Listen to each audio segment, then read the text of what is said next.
Ontario realtors are urging the provincial government to ease zoning rules. What does that mean? How could that impact Toronto's housing market? That's what we're going to talk about today. My name is John Pasalis, president at Realosophy Realty. You can catch all my latest writings on Toronto's housing market at movesmartly.com. And if you find this video helpful, please hit the like button and subscribe to stay up to date on all my latest videos. So the Ontario Real Estate Association basically put out a press release and is really encouraging the provincial government to put an end to what's called exclusionary single-family zoning. So what does that mean? I mean, effectively, in the city of Toronto right now, for example, there's a whole area segment of our neighborhoods where you can basically only build a single-family home. So if I bought a bungalow, for example, on a big 50-foot lot and I tore it down, I would not be allowed to build 2 semi-detached homes. I would not be able to build a few row homes.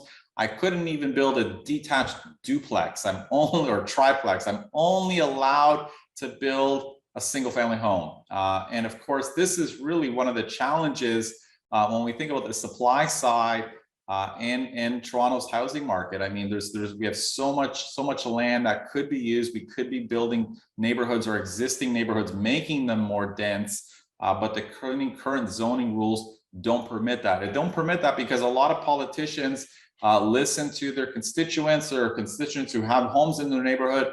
They don't want a bungalow to be torn down and 2 semi-detached homes to go up because there's more people. It's going to cause more traffic on the streets and so on and so forth.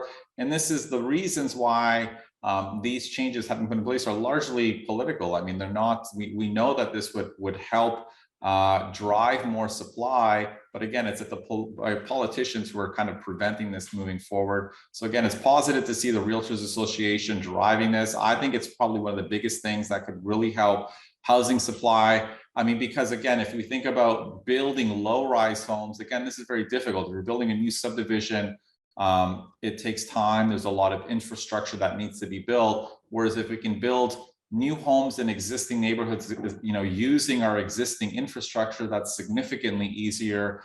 It allows more of a supply to be built by smaller builders rather than just relying on the big builders, who can build these new subdivisions. So there's so many wins. It builds, more dense neighborhoods. So overall, positive recommendations. And I think, if we can obviously see a provincial government in the future pushing these policies forward, again, it would probably take a lot of pressure out of the housing market, add more supply in our existing communities, and again, take some of the pressure off of the new builders, and we can get some more low-rise houses and livable homes, which is kind of what we need, rather than just condominiums, which is largely what we're building in the GTA now. So hopefully we'll see some of these in the next provincial election campaign and politicians pushing for that, because it'll be a big step forward for our housing market.